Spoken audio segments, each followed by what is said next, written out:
ಸ್ನೇಹಮಯಿ ಕೃಷ್ಣಗೆ ಸುತ್ತಿಕೊಂಡ ಮತ್ತೊಂದು ಸಂಕಷ್ಟ. ಸಾಮಾಜಿಕ ಕಾರ್ಯಕರ್ತ ಸ್ನೇಹಮಯಿ ಕೃಷ್ಣ ವಿರುದ್ಧ ಮತ್ತೊಂದು ಎಫ್ಐಆರ್ ದಾಖಲಾಗಿದೆ.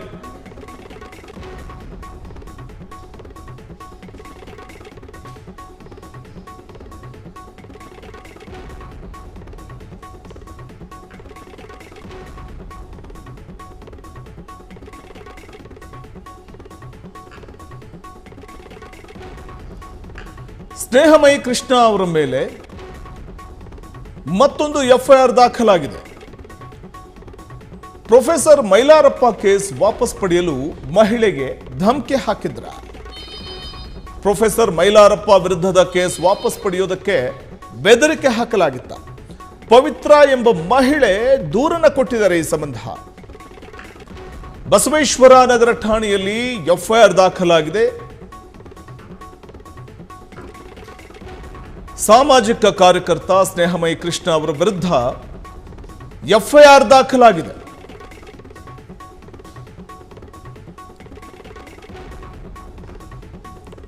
ಇನ್ನು ಈ ಪ್ರಕರಣಕ್ಕೆ ಸಂಬಂಧಪಟ್ಟಂತೆ ಯುವತಿ ಆ ಮಹಿಳೆ ಕೊಟ್ಟಂತಹ ಒಂದು ದೂರಿನ ಅನ್ವಯ ಬಸವೇಶ್ವರ ನಗರ ಠಾಣೆ ಪೊಲೀಸರು ತನಿಖೆ ಶುರು ಮಾಡಿದ್ದಾರೆ. ದಾಖಲಾಗಿರುವಂತಹ ಎಫ್ಐಆರ್ ಸ್ನೇಹಮಯಿ ಕೃಷ್ಣಗೆ ಮತ್ತೊಂದು ಸಂಕಷ್ಟವನ್ನು ತಂದೊಡ್ಡುವಂತಹ ಸಾಧ್ಯತೆ ಇದೆ. ಸ್ನೇಹಮಯಿ ಕೃಷ್ಣ ವಿರುದ್ಧ ಮತ್ತೊಂದು ಸ್ಫೋಟಕ ದೂರು ನೀಡಲಾಗಿದೆ.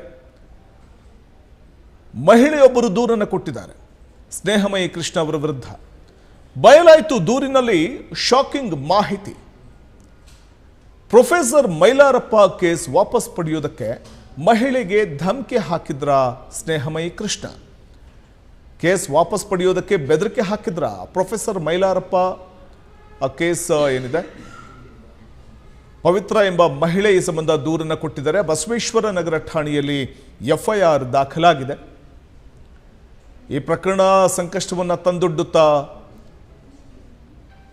ಮೂಡಾದ ಮಾಜಿ ಆಯುಕ್ತ ನಟೇಶ್ ವಿರುದ್ಧ ಗಂಭೀರ ಆರೋಪ ಮಾಡಿ, ಸರ್ಕಾರದ ಮುಖ್ಯ ಕಾರ್ಯದರ್ಶಿ ವಿರುದ್ಧ ಲಂಚದ ಆರೋಪವನ್ನು ಮಾಡಿ ಸಂಕಷ್ಟಕ್ಕೊಳಗಾಗಿದ್ದಂತಹ, ಬಂಧನಕ್ಕೊಳಗಾಗಿ ನಂತರದಲ್ಲಿ ಹೊರಬಂದಿದ್ದಂತಹ ಸ್ನೇಹಮಯಿ ಕೃಷ್ಣ ಅವರು ಈಗ ಮತ್ತೊಂದು ಸಂಕಷ್ಟವನ್ನು ಎದುರಿಸುವಂತಾಗಿದೆ.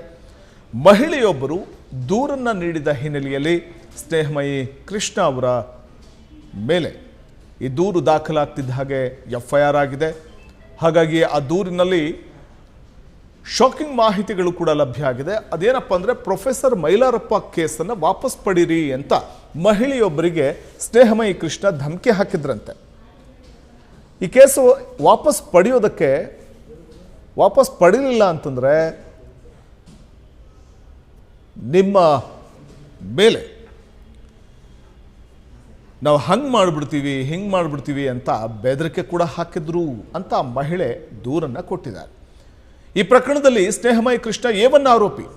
ಪ್ರಕರಣದ ಕುರಿತು ಈಗಾಗಲೇ ಬಸವೇಶ್ವರ ನಗರ ಠಾಣೆ ಪೊಲೀಸರು ತನಿಖೆಯನ್ನು ಶುರುವಿಟ್ಕೊಂಡಿದ್ದಾರೆ.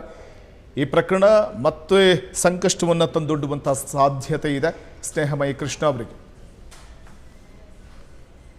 ಕ್ಷಣ ಕ್ಷಣದ ಸುದ್ದಿಗಳಿಗಾಗಿ ಫ್ರೀಡಂ ಟಿವಿ ಸಬ್ಸ್ಕ್ರೈಬ್ ಮಾಡಿ, ಲೈಕ್ ಮಾಡಿ ಹಾಗೂ ಫಾಲೋ ಮಾಡಿ. ಹೊಸ ಸುದ್ದಿಗಳ ನೋಟಿಫಿಕೇಶನ್ಗಾಗಿ ಬೆಲ್ ಐಕಾನ್ ಮೇಲೆ ಕ್ಲಿಕ್ ಮಾಡಿ.